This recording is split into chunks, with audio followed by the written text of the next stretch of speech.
Bonsoir à tous, et oui, c'est encore moi, il faut croire que j'y prends goût.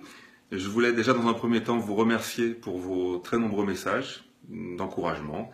Ça fait toujours plaisir de voir que lorsque certains ouvrent un petit peu leur gueule, eh bien, ils sont encouragés. J'espère qu'on sera de plus en plus nombreux.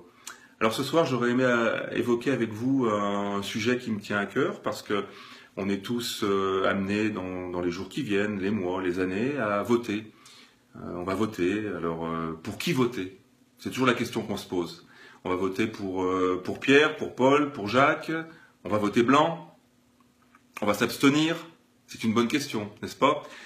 Alors j'ai voulu peut-être faire quelque chose de visuel pour essayer de vous montrer que contrairement à ce que l'on voudrait nous faire croire, voter blanc, c'est une erreur. Je vais vous dire pourquoi. En fait, ce sont les politiques qui, lorsqu'ils constatent qu'ils n'ont plus de voix qui viennent vers eux, ils nous ont proposé le vote blanc. Et c'est une façon de nous faire croire qu'on continue de participer un petit peu aux décisions du pays, mais en réalité, vous allez voir, c'est très très très simple. Regardez. Alors, vous avez le choix ici. Donc, sur 10 personnes qui votent, imaginons 10 personnes, on va dire que 7 ont pris la décision de voter blanc parce qu'ils en ont marre. Ça fait 40 ans qu'on nous présente les mêmes. Je ne sais pas si vous êtes plus heureux, vous, depuis 40 ans, on vote toujours pour les mêmes. Tout va bien, la vie est belle. Grâce à eux, on est plus heureux, on paye moins d'impôts, on est surprotégé, on a confiance en l'avenir, d'accord? Donc, à mon avis, il y a une majorité de personnes aujourd'hui qui aimeraient bien voter blanc. Alors, voilà. 7 personnes vont voter blanc. Imaginez que 2 personnes votent pour Enfoiré Premier. Bon, j'ai pris un nom au hasard, Enfoiré Premier. Alors vous y mettez qui vous voulez derrière, hein, choisissez. Et puis une personne qui va voter pour Menteur. Voilà. Encore un choix au hasard. Alors à votre avis, qui va remporter les élections dans ce cas de figure? La majorité, elle est du côté des votes blancs. Hein. Ça va être encore une fois de plus, Enfoiré Premier. Vous savez pourquoi? Parce que les votes blancs, tout simplement, ne sont pas comptabilisés. Donc ça sert à quoi? Ça sert à quoi de voter blanc? C'est juste pour vous donner l'impression que vous participez. Alors que si vous vous abstenez, effectivement, vous aurez le même résultat. Hein, si vous vous abstenez, bien c'est toujours Enfoiré Premier qui passera. Là, c'est la mauvaise nouvelle du jour. Par contre, la bonne nouvelle du jour, c'est que ceux qui s'abstiennent, ceux-là sont comptabilisés. Vous avez remarqué, à chaque fois qu'il y a des élections, les journalistes nous disent il y a eu cette fois-ci 10, 20, 30, 40% d'abstentionnistes. Donc quelque part, on est comptabilisé. Et le jour où il y aura 50, 60, 70% d'abstentionnistes, ça sera la veille de la Révolution. Ben oui, il n'y aura pas le choix. Ça veut dire que les gars, ils font leur petite affaire dans leur coin. Alors pour ceux qui pensent encore qu'aujourd'hui le vote blanc a une utilité, leur permet d'exprimer leur point de vue, et ce point de vue, en fait, il veut dire, on ne vous choisit pas, vous ne nous intéressez pas, on ne vous veut pas. On ne vous veut pas, mais à la fin, c'est vous qui passez quand même. Donc ça sert à rien le vote blanc. On est bien d'accord, ça sert à rien. Alors aujourd'hui, vous faites ce que vous voulez, j'ai aucune prétention, juste moi ça fait 32 ans que je m'abstiens et j'en suis fier. Je me permets quand même d'ouvrir ma gueule parce que ça fait 32 ans que je m'abstiens de voter, mais ça fait quand même 32 ans que je paye mes impôts. Donc en payant mes impôts, je me donne le droit quand même d'ouvrir ma gueule. Je pense que de s'abstenir, à mon avis, c'est une très très bonne idée. Et le jour où ils auront compris, peut-être qu'on arrivera à se débarrasser de tous ces branquignoles, hein, on pourrait les appeler comme ça. D'ailleurs, quand je parle de branquignoles, je vais vous citer un exemple très très simple. Ils font tous de hautes études, bac plus 50, bac plus tout ce que vous voulez. Et le jour où ils doivent s'exprimer devant vous, devant nous, devant le peuple, ils ne sont pas capables de le faire avec leur cœur. Ils ne sont pas capables de s'exprimer. Suite aux attentats de vendredi dernier, le président n'a pas été capable immédiatement de s'exprimer devant le peuple. Non, impossible. Il ne sait pas le faire malgré ses études. Il a besoin de rencontrer toute sa cour, 10, 20, 30 conseillers. Ils vont lui écrire un discours, mot à mot. Chaque mot sera bien choisi. Vous savez comment ils font d'ailleurs pour écrire un discours? Ils ont un dictionnaire, spécialement pour eux. Vous n'y avez pas accès. Hein. Ça s'appelle le dictionnaire des mots qui endorment. Le dictionnaire des mots qui endorment. Et dans ce dictionnaire-là, il y a des mots pour vous endormir. Eh oui.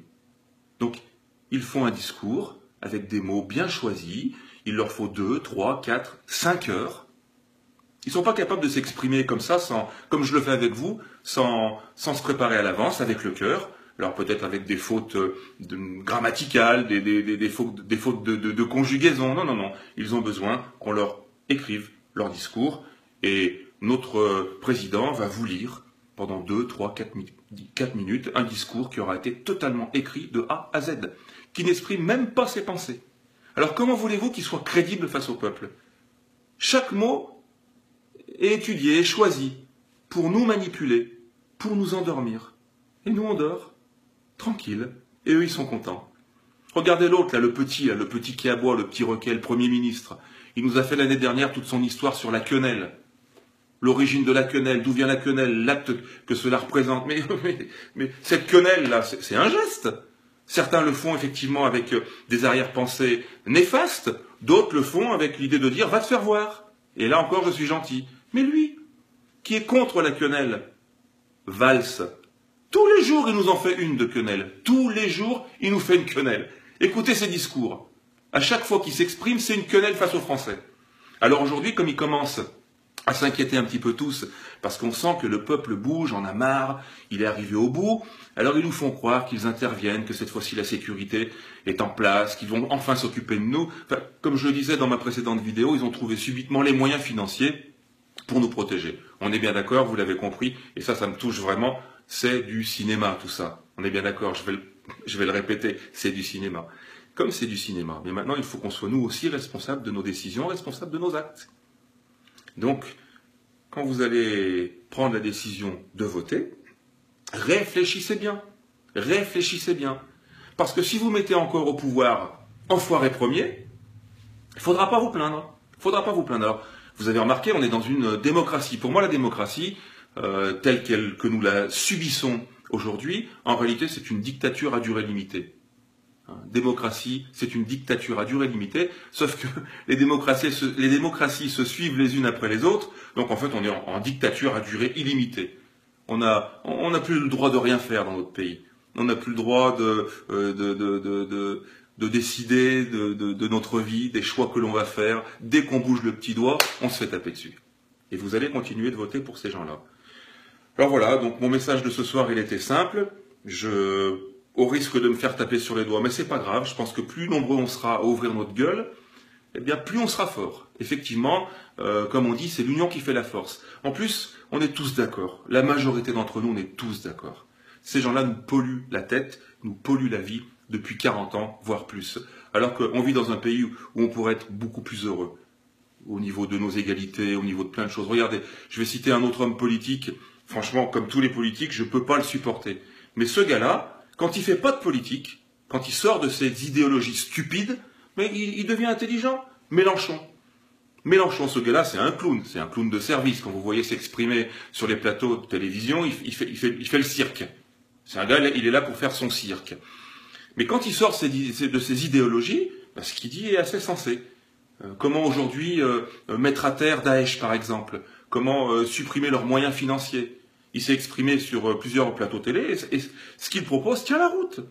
Donc on a quand même des gens intelligents, mais dès qu'ils se mettent à faire de la politique, et qu'ils mettent en avant leurs idéologies bien souvent stupides, ça devient du n'importe quoi. Donc je suis pas en train de vous dire allez du côté de Mélenchon, parce que si demain c'est ce gars-là qui nous gouverne, on est mort. Hein, enfin, on est mort. Autant qu'on l'est aujourd'hui, n'importe comment, avec tous ceux qui sont au pouvoir depuis des années. C'était juste pour vous donner un exemple.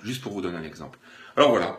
Donc moi, eh bien, j'ai pris la décision depuis 32 ans, que j'ai le droit de voter dans ce beau pays qu'est la France, eh bien, de m'abstenir. Voilà, c'est mon choix, je l'assume, j'ai quand même le droit d'ouvrir ma gueule, tant que je paye mes impôts. Voilà. Alors bon courage à vous, prenez les bonnes décisions, lâchez rien, réfléchissez bien. Croyez-moi, on est beaucoup moins bêtes qu'eux. La différence avec ces gens-là qui nous gouvernent, c'est pas qu'ils sont plus intelligents que nous. C'est qu'ils sont beaucoup plus ambitieux.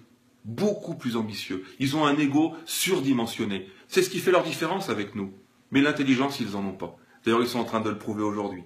Et je crois qu'on est en train de leur montrer qu'on est beaucoup plus intelligent qu'eux. Ne vous inquiétez pas. Ne faites pas un complexe d'infériorité.